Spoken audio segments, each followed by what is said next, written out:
Folks, you got to let me resist the temptation here to preach to the saved. Because we're all for Blanche or we wouldn't be here.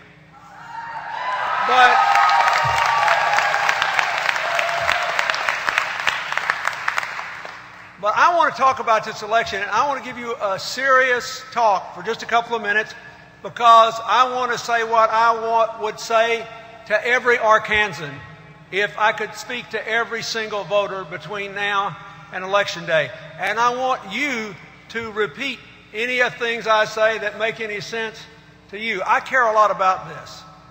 And you know, I'm not running for anything. I can't run for anything. However, the older I get, the more I think about the future, not the past. The older I get, the more I think about what is the impact of the decisions we're making on our children and on our grandchildren. What's it going to be like for people that aren't as well off as I am? Are we going to be able to have everybody have a shot at the American dream? So let's talk about this election. First of all, we all know why we're here.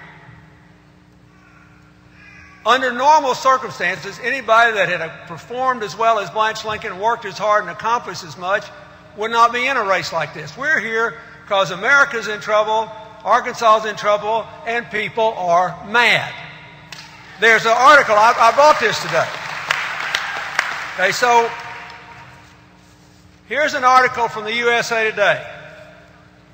It says, polls find anger over country's leaders. Fair enough.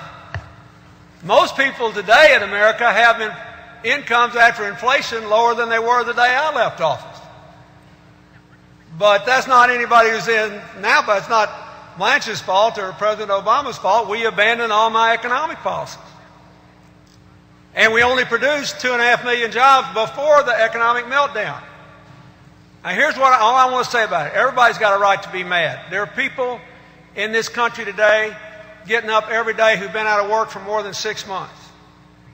They're having to sit down at dinner and look at their spouses and their children and wonder if they're letting them down, if somehow they did something wrong.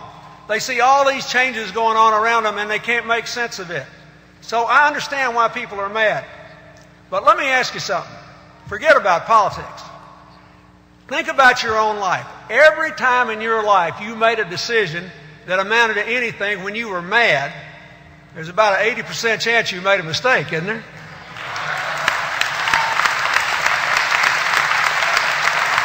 So let's just start with that. All of Blanche Lincoln's opponents, from her Republican opponent on the right to her Democratic opponent, are really telling you, stay mad, don't think. Just go on in there and vote your anger. Well, if you want somebody to channel your anger, you shouldn't vote for her. But if you want somebody who'll get up and go to work and change your life for the better, you should vote for her. Now, here's what I know. I know in this miserable economy, this 8 years we just went through, before the financial mess, 2/3 of the American people had lower incomes after inflation than they did when I left office. And health care costs after inflation had doubled, and college costs after inflation had gone up 75%. Before this, she was on the job. And she tried to help Arkansas. She worked hard to get the windmill manufacturer in Fort Smith. She worked hard to save the jobs of the people making refrigerators up there. She worked hard to put 700 people working in the timber business in our national forest back to work by getting funds for the national forest. She worked hard to save those tire jobs down in Texarkana that were about to get lost because of unfair foreign competition. You know, I'm all for trade deals, but if somebody makes a deal with me, I expect them to keep it. The real problem in America in the last 8 years was not trade. It's that the enforcement of our trade deals dropped by 80% because we were borrowing money from the same people that were shaving us on the trade deal.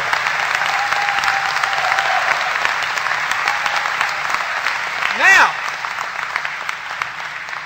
this is all stuff Blanche did before.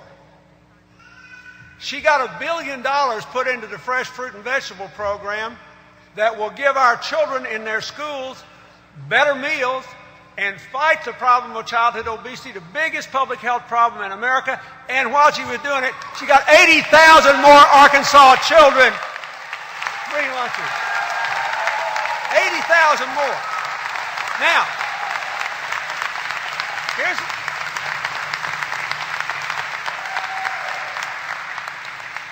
and she did all that before she was chairman of the Senate Agriculture Committee.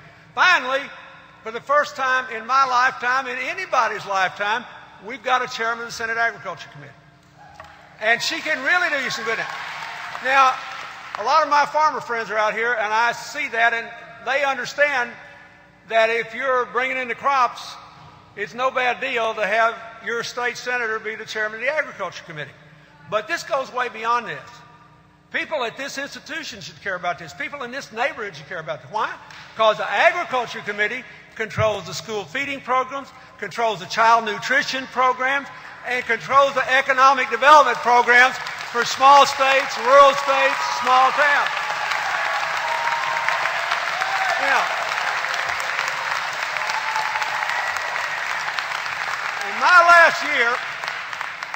last year as president, I had the darndest coalition you ever saw. I had the Republican Speaker of the House, Dennis Hastert, and Jesse Jackson, and I went around America promoting together something called the New Markets Initiative. And it was basically designed to give people tax incentives to put jobs any place where the unemployment rate was above the national average or the income was below the national average. But we never had enough money, so a lot of times the small towns and rural areas got left out. Blanche Lincoln put $3 billion into that program, and Arkansas has already gotten $125 million to put people to work. And, you run the numbers, we're less than 1% of America's population. If she got 4% of the money, it means she got 4 times what we otherwise would have gotten from her efforts. I don't think we want to give that up. Do you want to give that up? Do you want to just throw that away? If you want to channel anger, you don't care. But you know, in Louisiana, where I've done a lot of work on Katrina and other things, there's a great old Cajun joke about this one guy that goes around always having nice cigars in his front pocket. His name is Pierre. And one day his friend Raymond sees him, and instead of cigars, he's got dynamite. And he says, Pierre, what are you doing? You always have nice cigars. Now you got dynamite. He says, well, that crazy Jean, every time he sees me, he comes and says, how you doing? He slaps me in the pocket and he destroys my cigars. He said, now you got dynamite? Next time he does it, he'll kill you. He said, I know, but I'm going to blow his hand off. That's what you're being asked to do. You're being asked to do just like the guy who trades the cigars for the dynamite. This is not about channeling your anger. It's about what's best for your community and your children and your grandchildren and your future. And it is not a close question. Now, the second thing I want to say is not really about Blanche's opponent. Let me show you another article here I pulled out after the primary. Here's an article from the Washington Post that talks about the primary. And as you read along here, it says, some national unions made a decision a few months ago that they wanted to make Senator Blanche Lincoln the, quote, poster child for what happens when a Democrat crosses them. In other words, this is about using you and manipulating your votes to terrify members of Congress and members of the Senate from other states. Now, if you want to be used that way, have at it. But let me just tell you, every vote they cited, and I talked, by the way, to one of these leaders who's a very close friend of mine. And one of these issues, Vance voted in a way I wouldn't have voted. But in every case, every vote they cited, if she'd voted the other way, it wouldn't have changed the outcome, but it might have defeated her. And she couldn't do you any good. It wouldn't have changed the outcome. They admit here, they don't necessarily favor her opponent. They want to make her a poster child. They want you to be something besides a voter for your children and your community and your future. They want you to help them make a poster. If you want to do that, go back to grade school. If you want to be Arkansas's advocate, vote for somebody who will fight for you. Vote for Blanche Lincoln. Now, everybody you talk to says they don't like Washington. Everybody's out there on the extremes. They're fighting all the time. They never get together. If you want to make Washington more like it is, vote against Blanche Lincoln. Vote for this poster child strategy. It'll send a message to the Republicans and the Democrats. Back off in your corner. Stop talking to each other. Don't ever make a deal. Don't worry about how you're going to solve any problems. That's what it'll do. You vote against her, it'll make Washington more like what you don't like. That's what happens when you vote when you're mad. You get the very thing you don't want. This is a job. They gave you fresh evidence. Have you guys seen the SEIU ad on television? Where that lady says Blanche Lincoln voted to make sure that her poor sick child can't get health insurance because they can not charge you for a pre-existing condition or not cover you. You seen that ad? Guess what? Unlike the votes that they want to make her the poster child over, if that ad were true, health care would have failed because Blanche Lincoln cast the decisive vote to make sure that we could cover everybody with sick children. Shame on them. Now, I want you to go out and tell all your friends and neighbors that if you want to be the instrument of someone else's will and you want somebody to come in here from out of state and make up a bogus ad, by all means do it. Say you're in the message sending business. I voted in Arkansas so I could intimidate a senator in somewhere else. So I could intimidate a House member in somebody else. And I voted on the basis of a blatantly false ad. She voted for the health care bill. It is illegal not to cover people who have a pre-existing condition. And now there'll be community rating and you can't charge them more. That was one of the main points of the bill. Now, this is a job. You might be interested to know, even though it's been released to the press, I haven't read it anywhere. Blanche told me today that the lady in the ad called her office and thanked her for voting for health care. Who knows why she made the ad?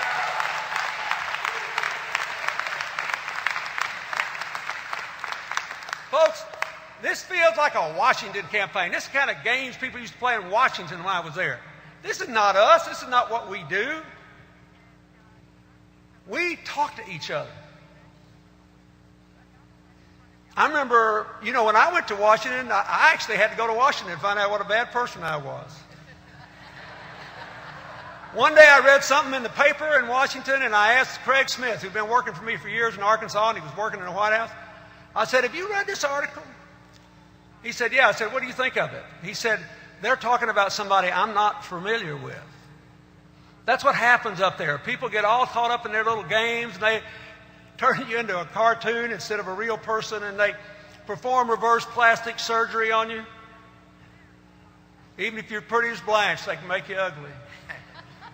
That's what they do. It's all a game. This is not a game. This is your life. This is your life. This is your children. This is your future. Yes. This woman has worked her heart out. And I'll tell you one objective problem she has. Unlike Dale Bumpers or David Pryor, she was not a governor before she became a senator. She got into politics when she was young. She got into family when she was older. She has children. Some of the weekends, if she had been a man or a woman with no kids, she'd have been home hitting the hustings. She was being a mother. I say that reflects well on her. She didn't miss any votes doing it. She worked hard to do that.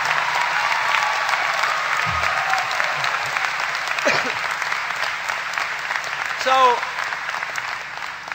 I'm here. Look, I don't have a dog in this hunt. I got nothing against her opponent.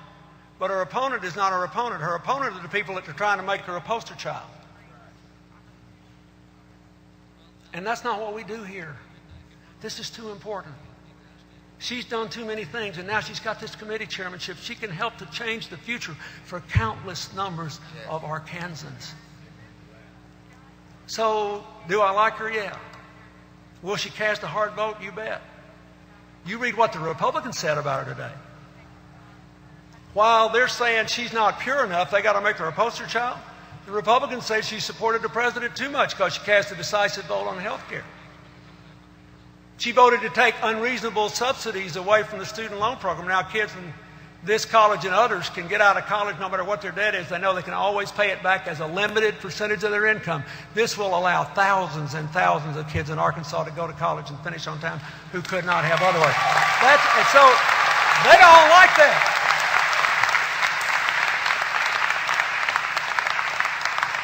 She got National Guardsmen and reservists included in the new GI Bill because a bunch of them were hauled over to Iraq or Afghanistan. And now they'll be able to go to college here and other places in Arkansas. She's in the business of changing people's lives. That's what this is about. This is about you. Not about me, not about the interest groups funding the campaign from outside, and it certainly isn't about making a poster child. This is about your child and your grandchildren and your future, and the answer to that is to keep Blanche Lincoln working for us in the United States Senate. Senator Blanche Lincoln, bring her out.